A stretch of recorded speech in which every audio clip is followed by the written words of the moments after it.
John Shepard Reed, born in Chicago, was raised in Argentina and Brazil, where his father, MIT class of 24, had worked for Armour & Company. After high school, John returned to the U.S. to attend Washington and Jefferson College near Pittsburgh, Pennsylvania, and MIT, where he earned the joint Bachelor's of Arts and of Science degrees, the latter in Course 15, which at that time was the School of Industrial Management. From 1962 to 64, he served as lieutenant in the U.S. Army Corps of Engineers in Korea. He then returned to MIT to earn his master's from the newly named Sloan School of Management in 65. Citibank recruited him, where he would quickly move up the ranks and remain for the next 35 years. Early on, he recognized the potential of information technology, introduced IT into the bank's operations, and led the bank's first global consumer marketing efforts. The now ubiquitous ATM became a fixture of everyday life in the 70s and 80s, in large part due to John's efforts. He ran both Citibank's operating and consumer groups before being named chairman in '84. Under his leadership for the next 14 years, Citibank would become the largest bank in the United States, the largest issuer of credit cards and charge cards in the world, and would expand its presence to over 90 countries worldwide.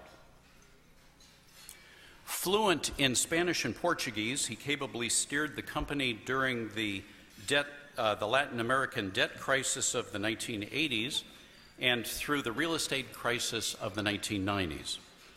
In 1998, Citicorp merged with Travelers to form Citigroup, which he co-led until his retirement in 2000. But that retirement was short-lived. In 2003, John was asked to chair the New York Stock Exchange, where he served until 2005 at an annual salary of $1, and established new governance standards, and recruited his successor, fellow MIT alum John Thain. Most recently, John Reed has voiced his support for reforms to safeguard America's financial system, specifically for the Volcker Rule that protects and separates commercial from investment banking. John has been a leader at MIT for over 3 decades. He was first elected to the corporation, MIT's Board of Trustees, in 1980, and has been a life member since 1985. His long and deep involvement with MIT, along with many public service and other affiliations, are described in your program. In 2010, he was elected chairman of the MIT Corporation. We are delighted to benefit from his insights tonight on life, the world, and MIT. Please welcome John Reed.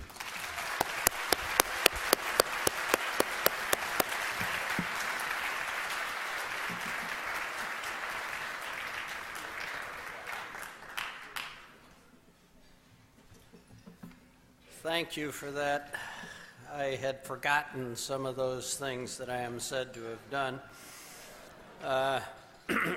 Let me tell you that I'm delighted to be with you today. I've gotten a chance to meet some of you, obviously not all of you. Reaching out and getting to meet the MIT family across the country and frankly around the world is something that I'm going to begin to have to do. Over the last 18 months, I was trying to figure out what was going on in the Institute and just what the chairman's job was. I will tell you, some people asked me tonight about the chairman's job.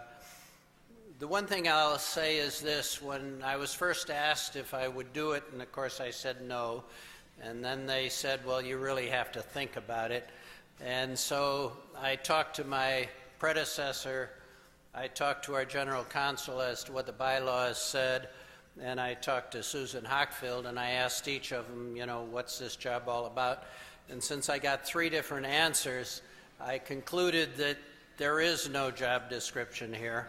It sort of is whatever the institute happens to need at the time. And it is a half-time job. I think it's unusual in universities.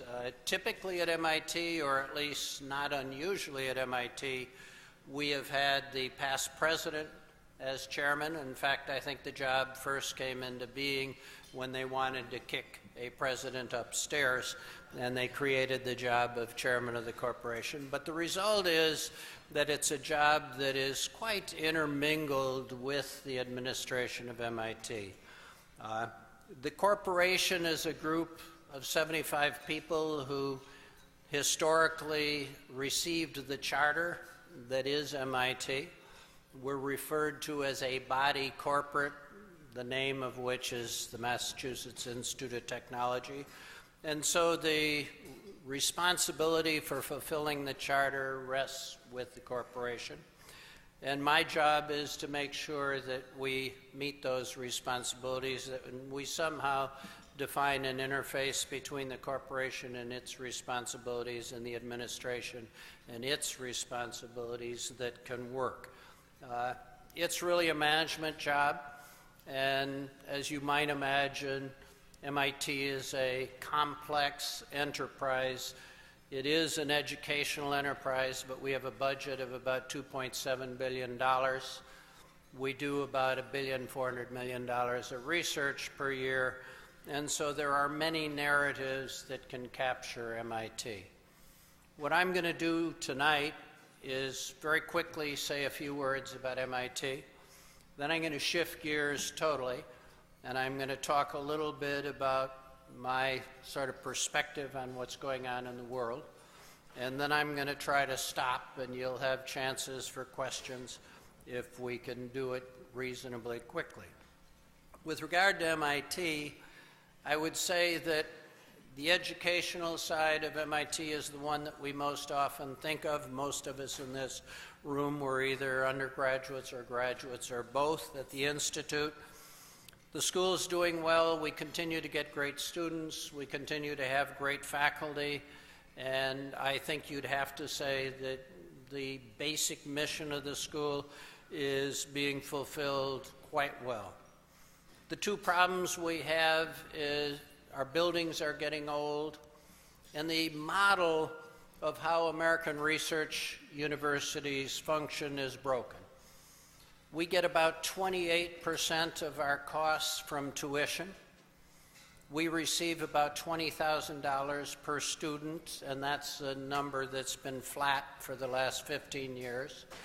And the rest is made up with financial aid. So every year we increase the tuition and we increase the financial aid, and we feel good about ourselves.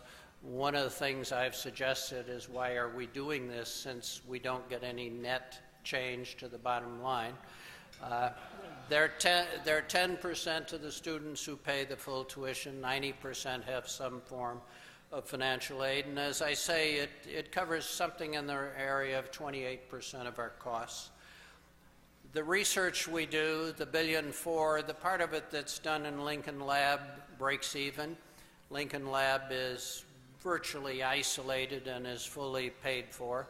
The research we do on campus, we get about 80% of the costs. I was talking to John Hennessy, the head of Stanford, one day, and he indicated that they thought they were doing just about the same. So we're subsidizing the research. If you do $700 million of research on campus, you put in 20 cents on the dollar, that's $140 million, or $2.8 billion of your endowment is going to subsidize the research. So the model is not working.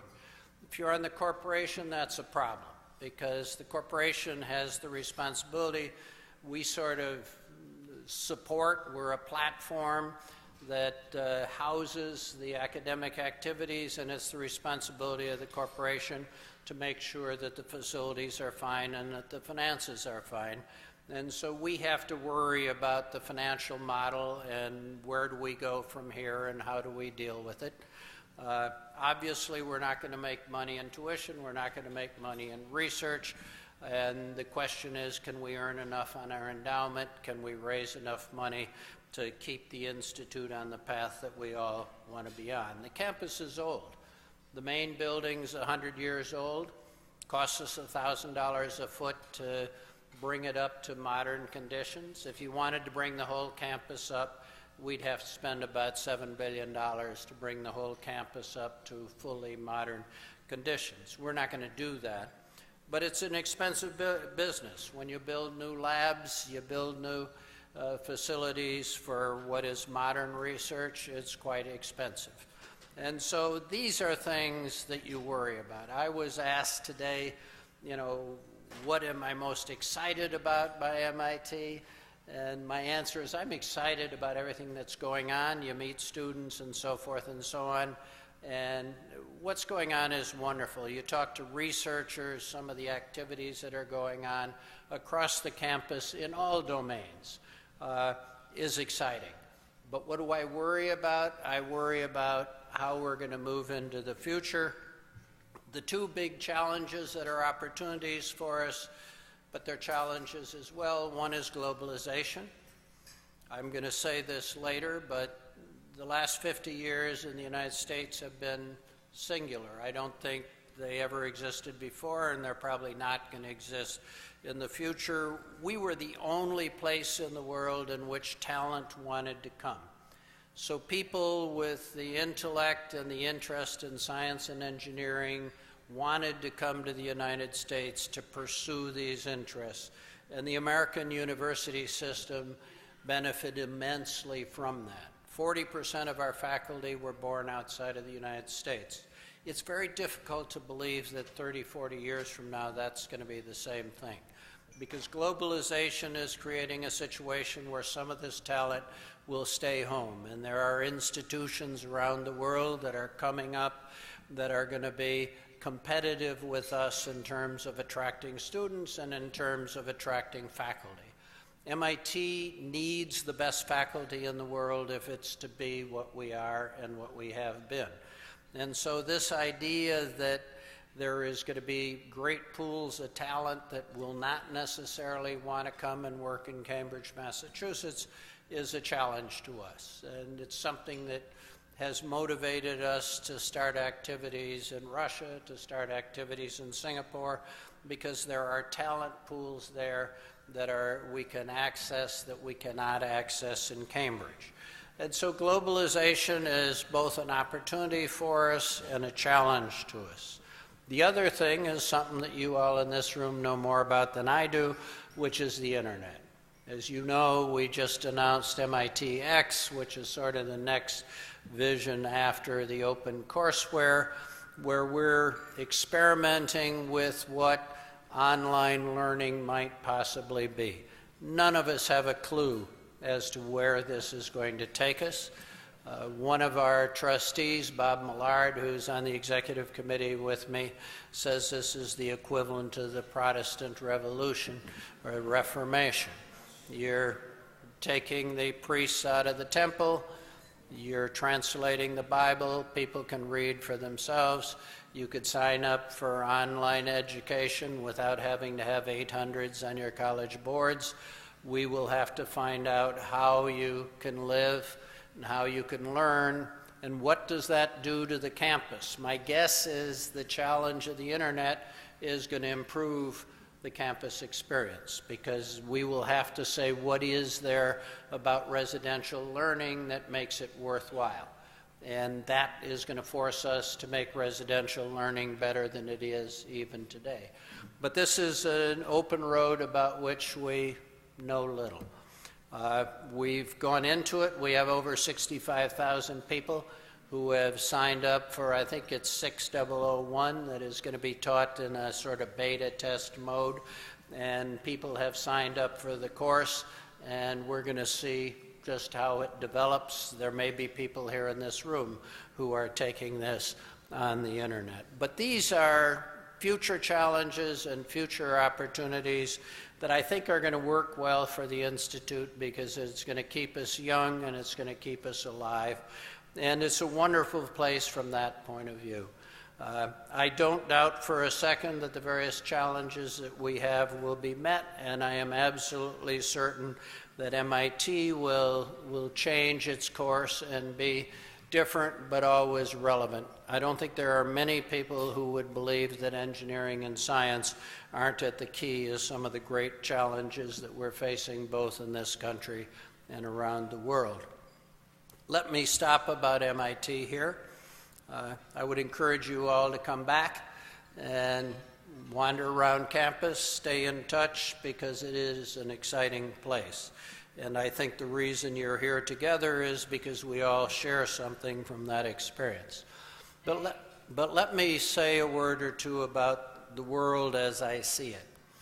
As I said before, it seems to me that the U.S. had, over the post-World War II period, a singular experience. We were the only major economy that had not been devastated by the war. You could even argue that we may, in fact, have been strengthened by the war. Europe lay in ruins. Japan was ruined. The rest of the world had been colonized by the Europeans. They still, at the end of the war, were in their colonial period, although it ended pretty quickly. Needless to say, the United States did spectacularly well over this period of time. It was a time when our economy grew, where our industries did well, and so forth and so on. That period's over. I think we should just understand that the world is not there anymore. You know, in the year 1500, there was an equilibrium in the world. There were probably 5 civilizations that were more or less at the same level of economic and cultural well-being. You know, you had China that was united and probably at the time the most advanced of countries. You had India, you had Iran, you had the Ottoman Empire, you had the Europeans just coming out of the Dark Ages, and at that time there was an equilibrium. The equilibrium was broken when the Europeans found science, technology, and social organizations, political organizations that led to great economic strength, per capita growth of GNP, which had never happened before. That power that came to Europe was used to colonize most of the world. With the exception of Russia, most major countries in the world became colonies, and you could even argue that Russia colonized themselves. They were semi-European in that regard. But that period of time ended in the 60s. After the war, the Europeans had lost their economic position. You might argue the war was a civil war and they'd sort of destroyed themselves. But be it as it may, the colonial period ended. And these countries, you know, India in 48, China in 48, Indonesia, you know, North Africa, Algeria, so forth and so on, these countries that got their independence between, say, 48 and 1960, they understood well what had led to the success of Western Europe. And they liked it. They said, hey, why should we live in a world where 1 billion people live well and 4 billion people live poorly? And so, not surprisingly, they picked themselves up and started doing pretty well. We now are heading towards, I think, a new equilibrium. It's hard for me to believe that 100 years from now, or maybe 150, we won't be back to the kind of equilibrium that existed in 1500, where you're going to have major powers at approximately similar levels of culture, political development, and economic development. The challenge for the United States is how are we going to participate in a world that is going to be very different from the one we've been accustomed to over the last 50 years. How can we fit in with a world that is better balanced? The big challenge we face right now, and I think we're going to face for a while, is how do you create jobs that are good jobs, jobs with growth, and jobs with a future, in a world that has 2 billion people who are equally competent, who are willing to work for a lot less.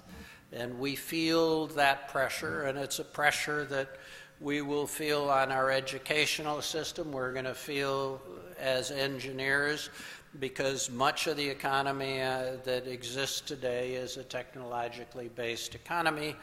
And we are going to have to make sure that this is an economy that does well. I don't mean to say does better than others, but does well in an absolute sense. The Europeans are struggling. The idea of coming together in the euro is not a robust experiment. It's turning out to be rather fragile. They've got themselves in a problem that is partially economic, partially political, and partially social. And those kind of systems that interact economics and politics and society together are tough to work out. I, as was mentioned before, spent a lot of time in the Latin American debt crisis. I have some understanding of what happens when countries can't pay their debts. And this is a problem that the Europeans are working on, and I must say, I think with great difficulty. And I find it hard to believe that they're going to get out of it in quite the way they would like to. You know, there are just big differences between the economic structures within Europe, and it is going to be hard to find some kind of equilibrium that is sustainable over time. And unfortunately, Europe continues to be, as is America, one of the great economic centers of the world. And so what they do and how they resolve this particular set of dilemmas they're dealing with is going to have an impact on the rest of the world. And therefore, we all care about just how this goes and how it's resolved. And as I say, my own personal belief is it's not going to be easy, and it's not likely that it's going to come out of the tunnel in the same way that people anticipate. The U.S. has similar problems. You know, we don't have what I would call a stable situation right now. We're living on oxygen supply. We've had a heart attack. We're still in the hospital. We have free money. And we've had a lot of help from the government in terms of funding the country. And we are in a position where people are still willing to buy $1 trillion worth of debt that we print each year. And, you know, as long as that continues, that's fine. But I assure you it can't continue forever. We could argue about when it will stop, but it's going to stop at some point. We are quite capable as a nation of dealing with this problem and resolving it, but we aren't yet at a position where there is any sort of agreement as to just how to do this, and we're taking our time to try to figure it out. I think most of us in this room would say, look, 30, 40 years from now, we're going to want to have a simple, effective, and affordable health system. We don't have that now, and we're going to have to get there. I think most of us believe that the energy system is probably going to have to be fundamentally re-architected.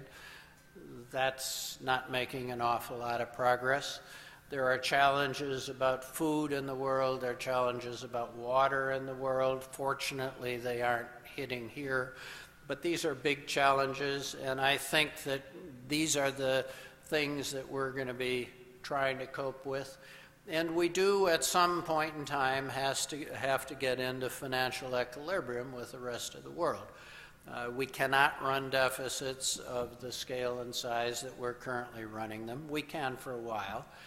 We don't know when the moment is going to come when we can't, and we would like to anticipate it and not encounter it, because anticipating it will be a lot easier than encountering it.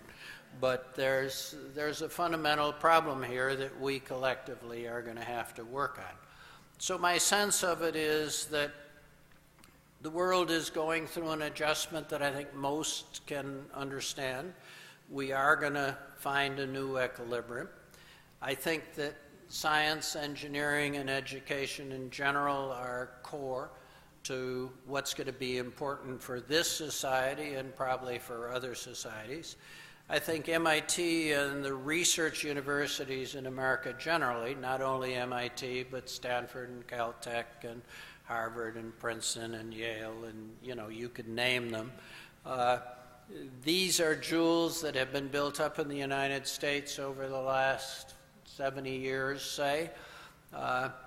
They're not stable today. Every one of the major research universities is depending on their endowment to live. And that's why Stanford just finished a big campaign and so forth. We're going to have to make sure that we play a supportive and useful role to society as we go through the challenges and the transformations that we're facing. My own sense is that we'll get through this. I have total faith that the United States has the flexibility of character and of structure that will be able to deal with this. I think MIT and the research universities will do well, but it's going to take leadership, and it's going to take dedication, and it's going to take it from people like yourselves in this room and people in similar rooms that we could put together in other cities, both in the United States and around the world, that's made up of MITers, people who have had this experience, had the learning. And at least in my case, it made a fundamental difference in the way I have spent my life, and I suspect there's a good number of us in this room who would look back and say the same thing. So thanks for being with us tonight, and I'd be quite happy to take any questions if you have them. Thank you very much.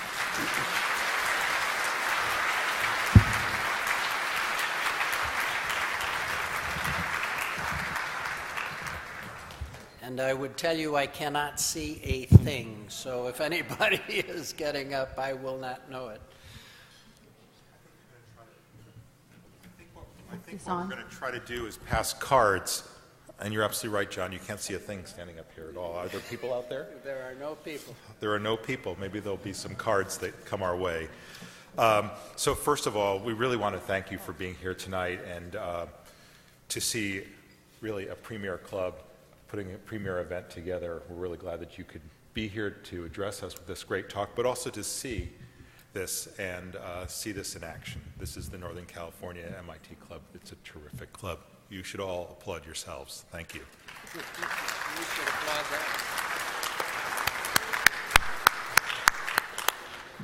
that. In terms of questions, we did get some questions from people here sort of before this event, and they sort of break into two categories, right? The questions of your life at MIT, the questions of your life on Wall Street.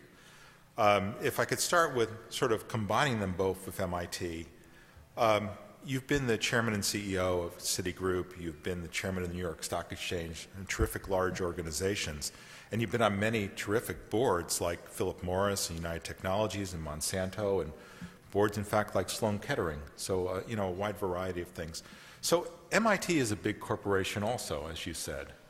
How does being chairman of the MIT Corporation compare to those other roles? Or maybe the better way to say it is, what lessons do you think you learned from those different career paths that you applied to being chairman today? Frankly, the job is pretty much the same. As I mentioned before, MIT is a big enterprise. You know, $2.7 billion budget. You know, we have round numbers, 20,000 people.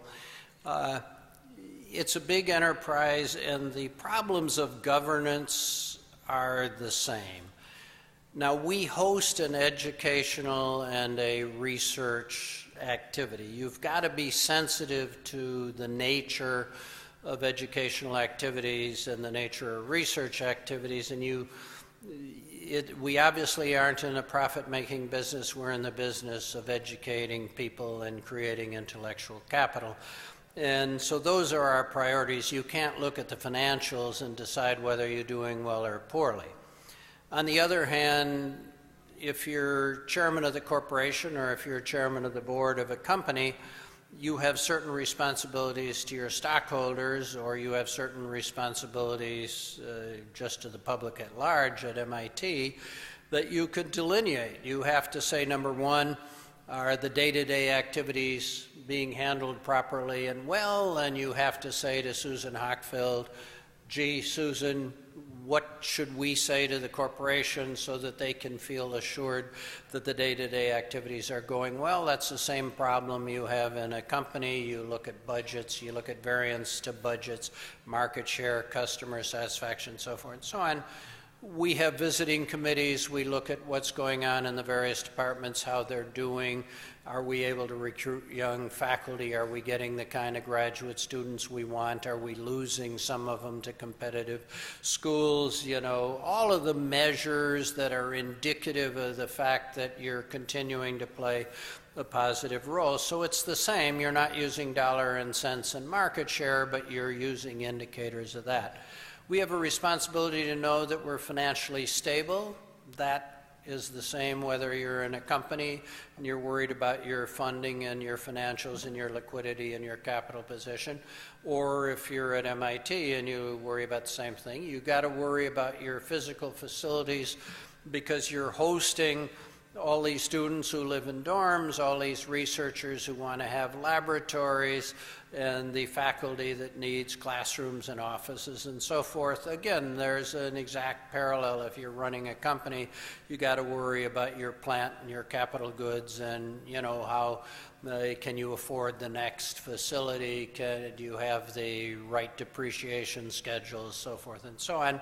So in that sense, it's the same. And then the final thing you worry about is futures. Do we know where we're going? Do we have sort of some healthy kind of view of where we're going? And in our case, as I've mentioned, our futures are sort of defined by scale and scope of our enterprise. Are we scaled properly? Now, when I was an undergraduate at MIT 50 years ago, we were the same size as we are today. The population's gone up by half, therefore we've lost market share. Is that something we're comfortable with? Well, we're subsidizing students to the tune of $50,000 a head, 4,000 students, $200 million, $4 billion of your endowment. Do you want to have 6,000 students? Yeah, but you better have $2 billion more in your endowment. And so you look at scale, scope. When I was at MIT, we didn't have any biology, any life science. Today it's probably 40% of the institute. Have we expanded to cover these arenas? Are we in the brain sciences? Are we in the life sciences? Yes. Will we expand to the next arena? That's our challenge. But these are the same things. You would have the same questions running a company or running a great university. So being chairman of MIT, I would say there's a 70% overlap in terms of the things you worry about as compared to being chairman of a profit-making enterprise. Wow. Oh, okay. So I hope you're not flying out because we have enough cards to last us a couple of days. Anyway, so when you first took on the chairman role, they did an interview with you at MIT, and the first question they asked you was, what are the top 5 things you do? And then you answered it basically tonight, which is to say, it's whatever the Institute needs at the time. So maybe what I should really ask you is, if you paraphrase that back, what do you think the Institute really needs today? Well, certainly the most important thing we need is a new president. Yeah. That'll be the next. You know, Susan told me about 3 weeks ago that she felt she should step down.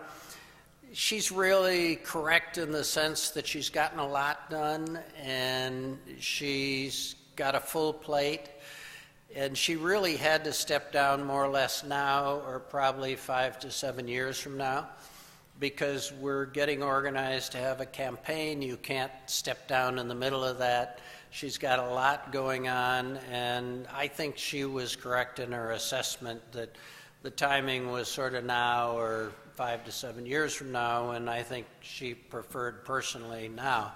So that's wonderful for her, and I told her I could advise her on how to retire because I've done it a couple of times.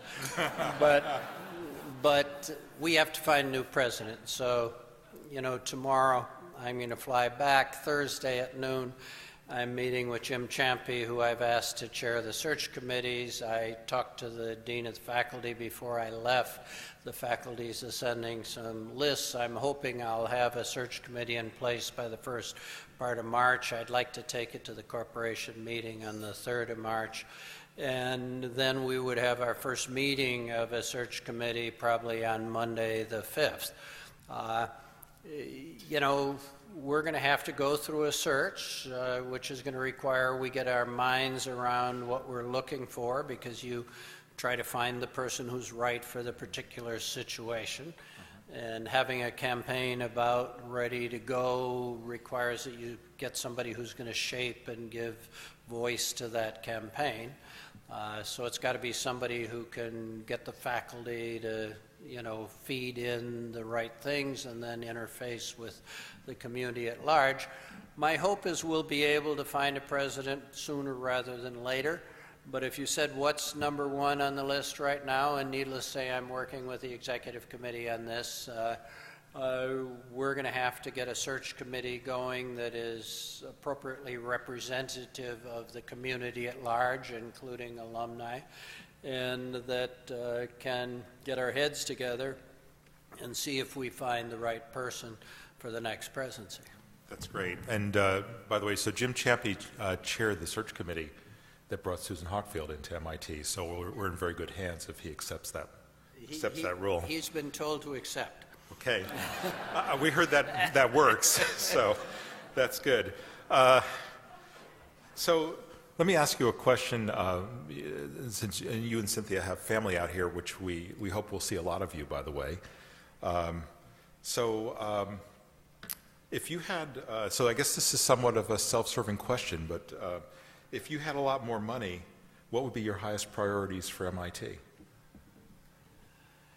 I actually think about that because, I'm lucky that Cindy and I do have some money and we've been able to give a fair amount to MIT, but not enough for MIT.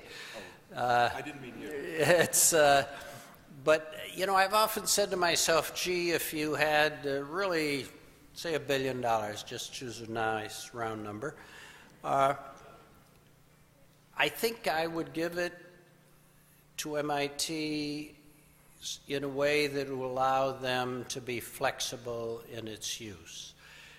I would trust the judgment of the president and the provost.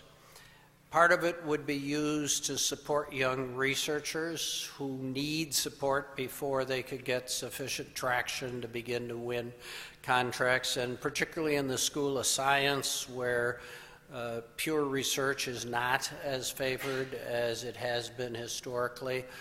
We're at a phase in our time when people are looking for, outcomes that are closer. But the School of Science, I think, would need some flexible monies. I think we do have to build a new facility for microfabrication. It's going to cost us, I would guess, $300 million. I'd like to see, if I were giving $1 billion, I'd say, look, if you chose to use it for that, I could understand why, from a frontiers point of view, that's an awfully important thing for us to do. There is no end to supporting students. The one thing, if you give money for scholarships, you could be very sure that MIT's selection process is such that the recipient is highly likely to be very deserving. So you could trust the process. And the same is true with regard to endowing professorships. You could be pretty sure that the occupant of a professorship is going to be somebody that is somebody you'd be proud to have in that position, because the selection process works. So if I had $1 billion, I'd give it to MIT, and I certainly would. And I'd say to them, look, you use it flexibly. I'm not going to tell you why, but these kind of uses that I just enumerated are things with which I would be very comfortable, because they get to the core of what MIT needs and what is going to be important for its evolution.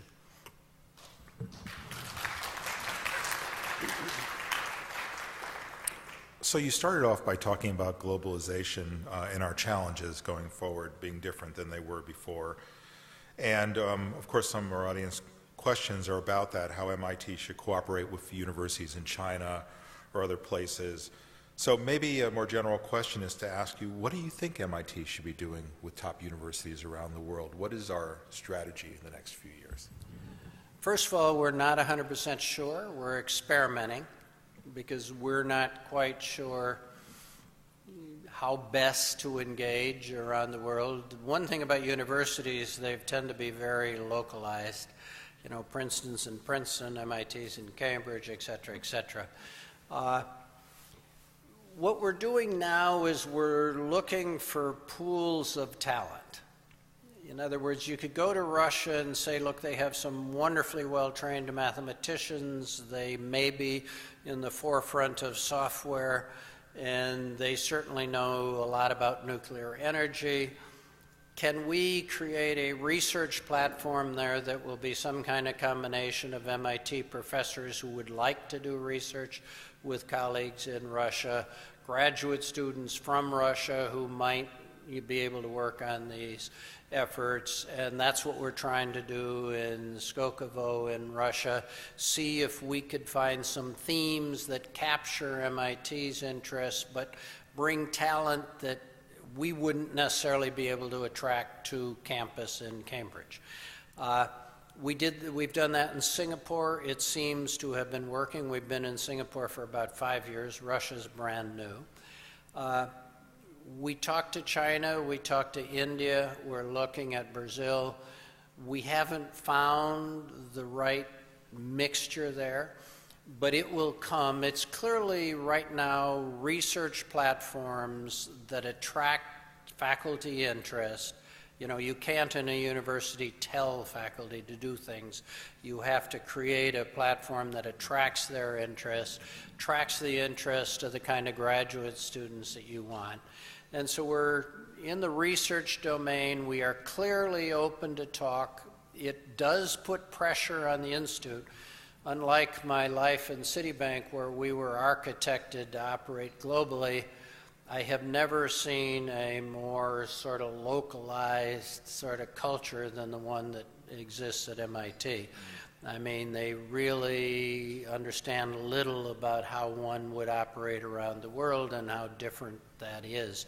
So we're experimenting, but I do think, and if you go to the private sector, there's no private sector company that does research only in one location. And if you talk to the directors of research at Intel or Hewlett-Packard or whatever, they'll tell you they do research around the world according to where the talent is that could address the problems that they think are important. We're beginning to experiment with that. We're not sure where it's going to take us. And as I say, we have talked to some Chinese universities. We have some old ties in both India and China that date back well over 50 to 70 years with some of the universities.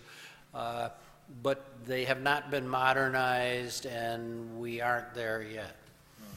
So actually that feeds in pretty well with Ray Rothrock's question, which is 10 years from now, how do you want to see, what do you want MIT to be known as?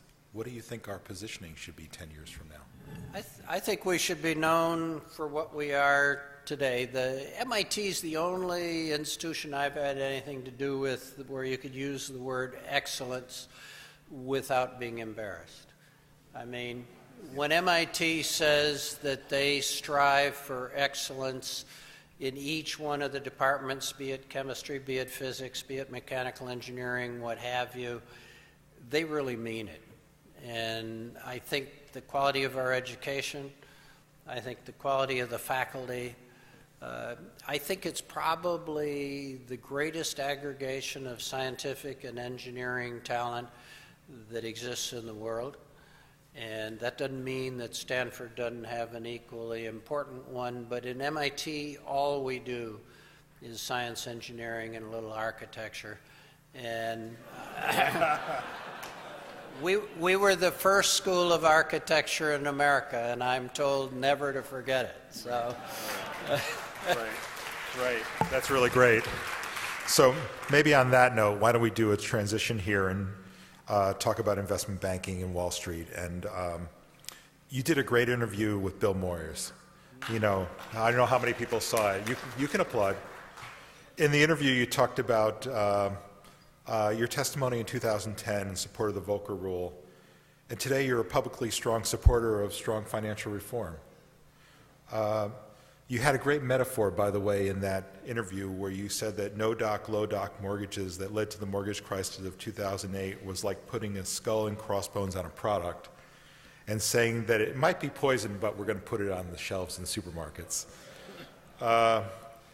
You also said in the 90s that investors took over, that it used to be customers, customers, customers, and in the 90s people started asking investors, investors, investors, and stock price. And I guess I want to ask, how did this all change, and how do you think we get back to where we were? Or should we try to get back to where we were? Well, I do think the last point you made is the key one. You know, we are extremely rich in this country, as the Europeans are, the Japanese are. And that wealth, the rich means wealthy, the wealth takes the forms of immensely large pools of capital. They're in insurance reserves, they're in pension reserves, they're in individual 401k plans, what have you, and some of them, like money market funds, are just transaction balances and so forth, but they're big pools of capital.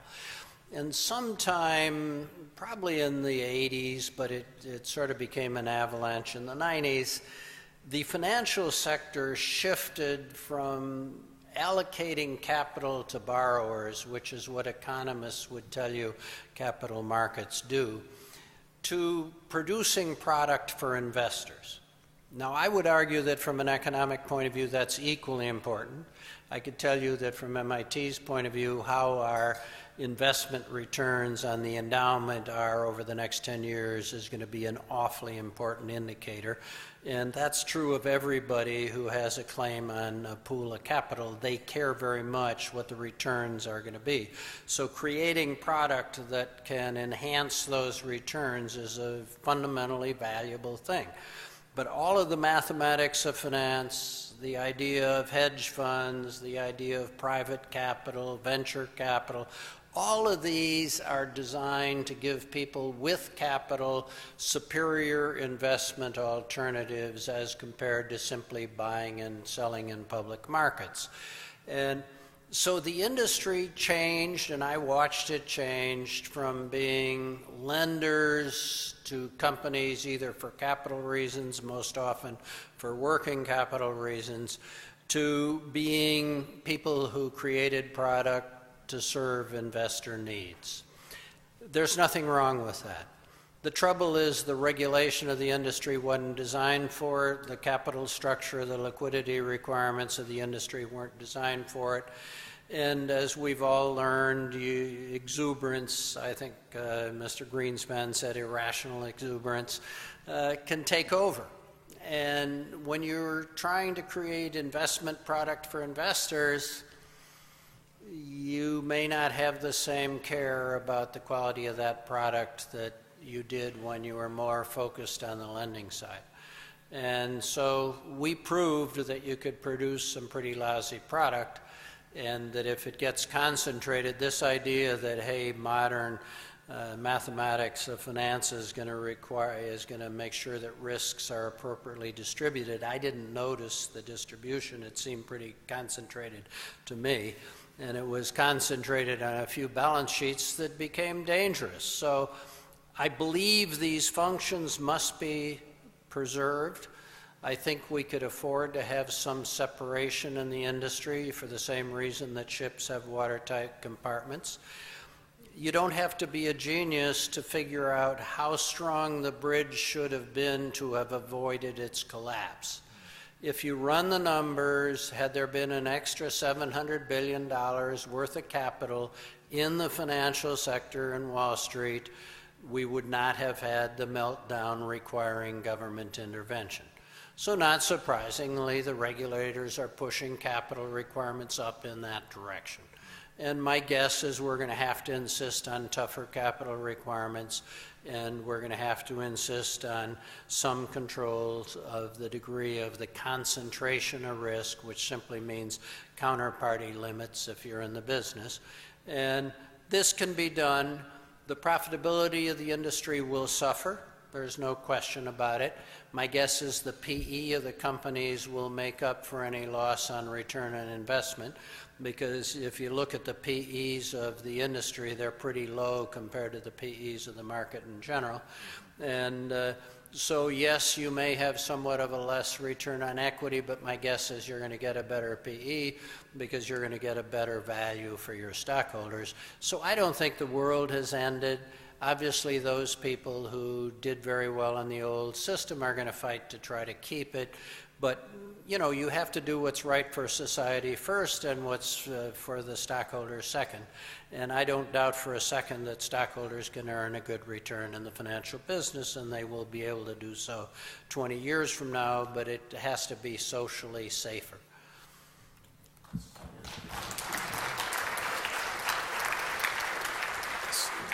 So a lot of people wrote cards to ask you how the administration's doing, but I'm going to ask a slightly different question. I'm going to ask, if you were advising the administration today, what would you have them do? And would you bring Glass-Steagall back, for example? Is the Volcker Rule kind of our road to that? And maybe you can explain all these things to our audience. I would bring Glass-Steagall back. I think it's better than the Volcker Rule because, you know, what happened during the crisis is all the investment banks became banks so as to access the Fed window.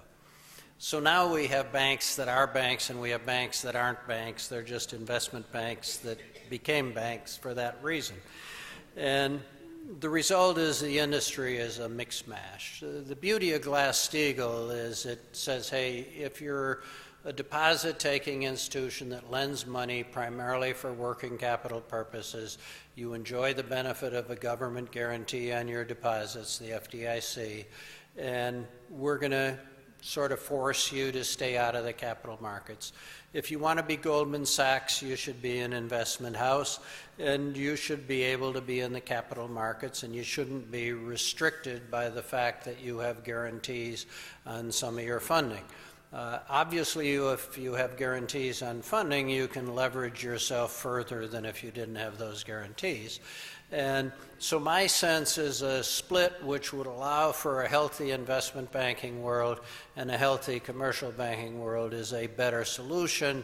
From a cultural point of view, the two institutions are quite different, and it's easier to run them separately than together. Not that it's impossible to run them together, but it hadn't proven to be very easy. And so it seems to me a straight separation is better for the industry. If I were giving advice to the administration, I don't think the financial sector would be the center of the plate. The center of the plate is, first of all, we got to figure out how to work together. I don't think there's any magic solution, but we got to try. And I sense that there's been too much of a willingness to say we can't and therefore we won't and therefore we don't try. But if I had anything to say, I'd say, hey guys, let's go down and learn how to negotiate on tough issues and find some common ground. Now, if I could resurrect a president, I'd bring Lyndon Johnson back because he had that skill. You could love him, you could hate him, but he knew how to, get people together. And anybody who could get a Civil Rights Act passed with southern states could do most anything. So it seems to me that's number one. And number two is we got to get our economic house in order. I think we have to address our long-term financial problems in a convincing way. And I think we need to have more flexibility with regard to short-term stimulus than the Congress is today willing to provide. And they won't provide it because they're all deadlocked over this longer-term issue. So my own sense is the priority for the nation is, unfortunately, because it's not something you like to work on, it's a financial priority. We got to get our financial house in order if we're going to play any kind of role in terms of the evolution of the world.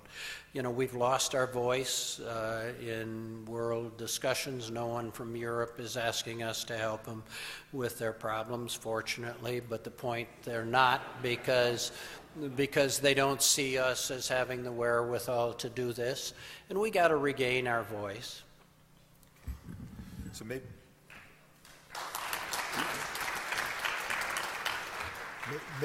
to sum it up, there are a number of young alumni here, and they've looked at your skills along your career, and they ask themselves, so what's the most important skill to learn? How can they be successful in their careers? Well, I'll tell you the thing that helped me the most, and it's a combination. I always could dream. I had a sense of where we wanted to go. And I greatly believe that if you can interpolate, it is much better than extrapolating. Most managers sort of say, where are we today? And then they sort of extrapolate and they say, well, we could become a little more efficient, we could gain a little market share, we could do a little this, we could do a little that. And they spend their life sort of trying to extrapolate from some core to, being somewhat better. In my career, and I think this is true at MIT as well, and it's important for MIT, I think you've got to have a vision of where you'd like to be. And then you've got to say, I'm going to use my efforts to get from here to there. And I must say, it served me well in my business career. I think it served the institutions I was working with well. And if I had any recommendation for a younger person, it would be dream enough, be realistic, figure out what it is you would love to be, and then figure out how you're going to get there. Don't just try. I used to say that a well-fed caterpillar is never going to become a butterfly. You're just going to be a well-fed caterpillar. And so you got to be a butterfly.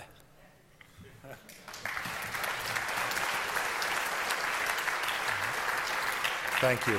Thank you. So, John, we can't thank you and Cindy enough for coming out here to see us and to give this great talk, to be in front of this group today.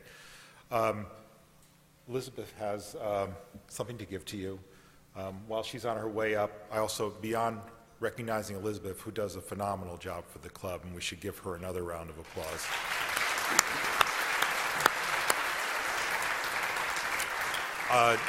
John Chisholm, who was up here before, has been the chair of this group for many years and has been phenomenal continuity. John, where are you?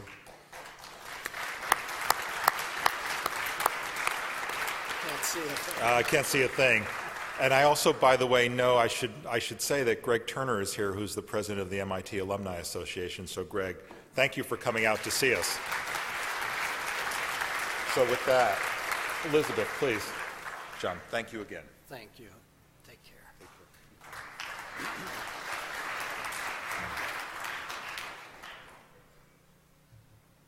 So I just wanted to echo what Mark said. That was an incredible talk and really interesting insights into the financial world, into the world of MIT, present and future, and also great advice for those of us who are fat little caterpillars. So, thank you. You've really honored us with your presence, and we wanted to honor you by extending membership to the MIT Club of Northern California. Oh, thank you. Oh, that's very nice. In addition, because tonight's all about numbers, and because the MIT Club really feels, as you do, that it's important to educate the future leaders, we've always maintained a really strong push to donate whatever additional operating funds we have to the MIT Scholarship for Northern California. And we know that there's a favorite scholarship fund that you have, the Mathematics Endowed Fellowship Fund, supported by the John S. and Cynthia Reed Foundation. So in acknowledgement and in gratitude, we're planning to donate an interesting number. It's 100 times pi. So $314.16 to the fund. Oh, thank you very much. Thank you very much.